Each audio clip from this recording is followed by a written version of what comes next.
خداوند یسوع مسیح کے پاک اور مبارک نام میں آپ سب کی سلامتی ہو۔ خدا کا شکر ادا کرتے ہیں جو رحیم، قدوس اور مہربان خدا ہے، جو اپنے لوگوں کی ہر وقت حفاظت کرتا ہے۔ انسان بھول سکتا ہے لیکن خدا کبھی بھی انسان کو نہ تو بھولتا ہے اور نہ ہی نظر انداز کرتا ہے۔ کتاب مقدس میں سے جو حوالہ آج میری اور آپ کی رہنمائی کے لیے تلاوت کیا گیا، دانیل 6 باب 7 آیت سے 12 آیت تک، اس میں دانیل نبی کا ایک واقعہ درج ہے۔ اس سے پہلے میں آپ کو یہ بتاؤں کہ دانیل نبی کون تھا۔ خداوند یسوع مسیح کی پیدائش سے تقریباً 600 سال پہلے فارس کی مملکت کے جو بادشاہ تھا، اس نے کیا کیا کہ بنی اسرائیل کے ملک پر حملہ کیا اور وہاں سے یروشلم سے جو کچھ ان کو ملا وہ چرا کر لے آئے، خاص طور پر جو پاک برتن تھے وہ بھی، اور بنی اسرائیل کے بہت سارے لوگوں کو بھی اسیر کر کے لے گئے، جن میں دانیل اور اس کے 3 ساتھی صدرک، میشک اور عبدنجو بھی تھے۔ اور پہلے تو انہوں نے وقت کے لوگوں نے حسد میں آ کر صدرک، میشک اور عبدنجو پر ایک مصیبت کھڑی کی، اور وہ مصیبت یہ کھڑی کی انہوں نے کہ بادشاہ کے کان میں کہا کہ ایک مورت بنائی جائے اور اسے نصب کیا جائے، اور ہر ایک آدمی اس مورت کے سامنے جھک کر اے بادشاہ تیری تعظیم لائے۔ لیکن صدرک، میشک اور عبدنجو یہ خدا کے ماننے والے تھے، زندہ خدا کے پیروکار تھے، یہ سوائے خدا کے کسی اور کے سامنے نہیں جھکتے تھے، اور انہوں نے خدا کے علاوہ کسی اور کے سامنے جھکنا پسند نہ کیا۔ تو جب لکھا ہوا ہے بائبل مقدس میں کہ کرنا اور نئے اور بربت اور چگانا کی آواز بلند ہو، تو تب ہر ایک آدمی اس بت کے سامنے جھکے، لیکن انہوں نے جھکنے سے انکار کیا۔ جب انہوں نے انکار کیا تو کیا ہوا کہ ان لوگوں نے جا کر جو ان کے مخالف تھے بادشاہ کے کان میں شکایت کی کہ یہ جو 3 لوگ ہیں یہ تیرے معبود کے سامنے جھکنے سے انکار کرتے ہیں۔ تو ان کو پکڑ کر بادشاہ کی کچہری میں پیش کیا گیا۔ جب بادشاہ کی کچہری میں پیش کیا گیا تو بادشاہ نے ان سے پوچھا کہ کون سا معبود تم کو میرے ہاتھ سے چھڑائے گا؟ تو ان ایماندار لوگوں نے جواب دیا، صدرک، میشک اور عبدنجو نے، کہ جس خدا کی ہم عبادت کرتے ہیں وہ تیرے ہاتھ سے چھڑانے کی قدرت رکھتا ہے، اگر نہیں تو پھر ہم مرنے کے لیے تیار ہیں، لیکن تیرے بت کے سامنے ہم جھکیں گے نہیں، ہم اپنے زندہ خدا کے سامنے جھکیں گے۔ اور ان کو آگ میں، جلتی آگ میں پھینک دیا گیا۔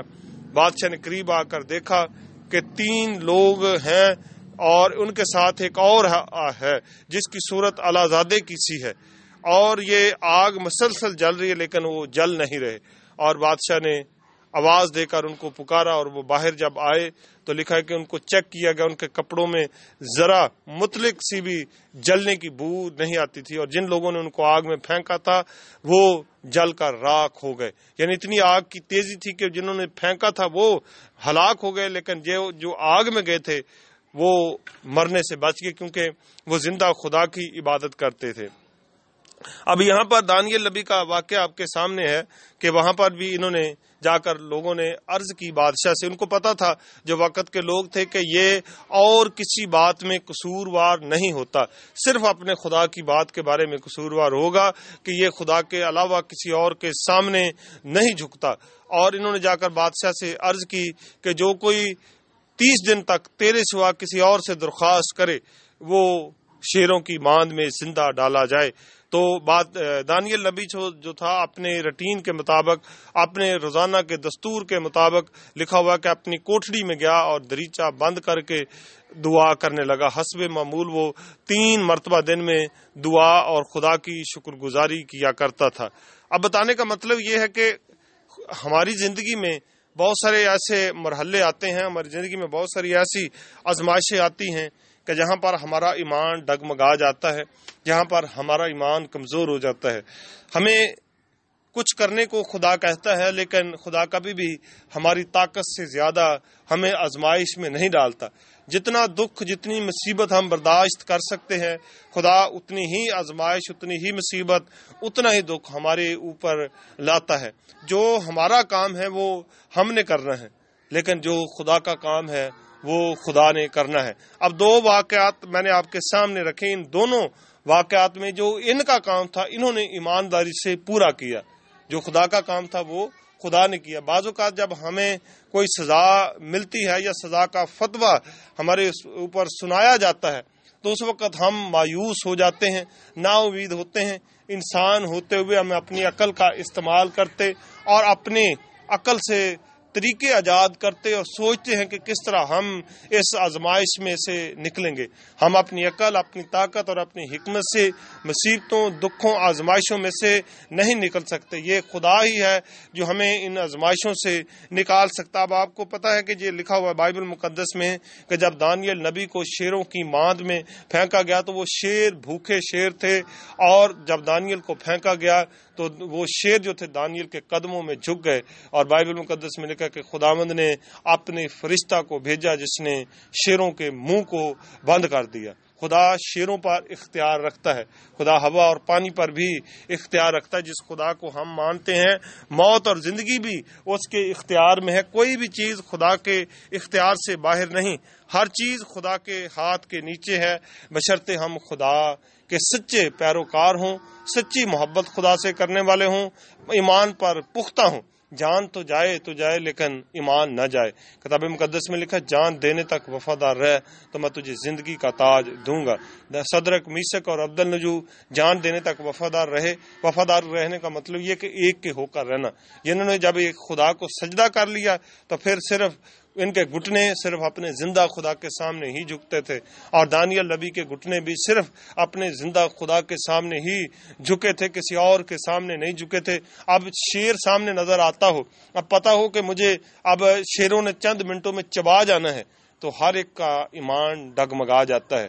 لیکن اس نے بے ایمانی کی حالت میں زندہ رہنے سے بہتر یہ سمجھا کہ ایمان کی حالت میں مر جائے، اور جب اس نے موت کو اپنے گلے سے لگا لیا تو خدا نے شیروں کے منہ کو بند کر کے دانیل نبی کو بچا لیا۔ اور جب دارا بادشاہ آیا اس شیروں کی ماند پر اور دیکھا کہ دانیل نبی زندہ ہے تو اس نے باہر نکالا، اور جنہوں نے شکایت کی تھی بادشاہ نے حکم دیا کہ ان کو شیروں کی ماند میں ڈالا جائے۔ اس سے پہلے کہ وہ شیروں کی ماند جس میں ڈالے گئے تھے دوسرے مخالف لوگ تہ تک پہنچے، شیروں نے ان کی ہڈیاں توڑ دیں اور ان کو چبا ڈالا۔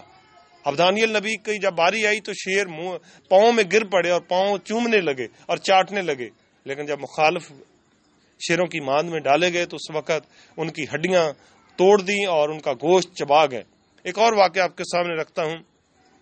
اعمال کی کتاب میں آپ واقعہ پڑھا ہوگا آپ نے کہ پالوس اور سلاس ایک جگہ پر منادی کر رہے تھے، اور وہاں پر ایک عورت تھی جس میں غیب بینی کی روح تھی، اور وہ اپنے مالکوں کے لیے بہت سارا روپیہ کماتی تھی۔